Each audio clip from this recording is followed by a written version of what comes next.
നമ്മളെ കൂത്തുപറമ്പിലെ ഗ്രിൽ ഹൗസിന്റെ തൊട്ടടുത്തായിട്ട് ചിൽ ഹൗസ് വന്നിട്ടുണ്ടാ. ഒട്ടും ലൈറ്റ് ആക്കാതെ കേറുമോ മക്കളെ നമ്മളെ ചിൽ ഹൗസിലേക്ക്. ചിൽ ഹൗസ് വന്നിട്ടുണ്ട്. കഫേ ആൻഡ് കൂളാണ്. ഫസ്റ്റ് നമ്മൾ പരിചയപ്പെടുത്താൻ വന്നതാണ് നമ്മളെ കുട്ടികളുടെ സ്പെഷ്യൽ ടോം ആൻഡ് ജെറി ആണ്. കുട്ടികൾ മസ്റ്റ് ട്രൈ.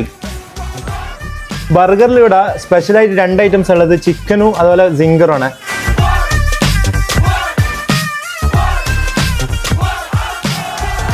അതേപോലെ ഫ്രൂട്ട് സലാഡിൽ ക്രേസി മാംഗോ ഉണ്ട്, അതുപോലെ ഗ്രീൻ സ്കൂപ്പ് ഉണ്ട്. എല്ലാം വെറൈറ്റി ആണ് കേട്ടോ. ഫലൂദയിലിട ഒരുപാട് വെറൈറ്റി ഐറ്റംസ് ഉണ്ട്. അതിൽ മുംബൈ മിട്ടി ഫലൂദയാണ്. അത് ഹണി ഡീ എന്തായാലും ഇവിടുത്തെ മസ്റ്റ് ട്രൈ ആ മക്കളെ, വേറെ ലെവലാണ്, ഒരു രക്ഷയില്ല കേട്ടോ. അപ്പൊ ജ്യൂസും ഷെയ്ക്കെല്ലായിട്ട് ഒരുപാട് ഐറ്റംസ് വേറെയും ഉണ്ട്. അപ്പൊ ഫ്രൂട്ട് സലാഡും ഷെയ്ക്കും ഫലൂദയും ഐസ്ക്രീംസും മാത്രമല്ല ഉള്ളത്. ബർഗർ ഉണ്ട്, പിന്നെ മോമോസ് ഉണ്ട്, സാൻഡ്വിച്ച് ഉണ്ട്, അങ്ങനെ ഒരുപാട് ഐറ്റംസ് ഉണ്ട് കേട്ടോ. മോമോസിൽ ഇത് പെരി പെരി മോമോസും അതുപോലെ ക്രീമി മോമോസ് ആണ്.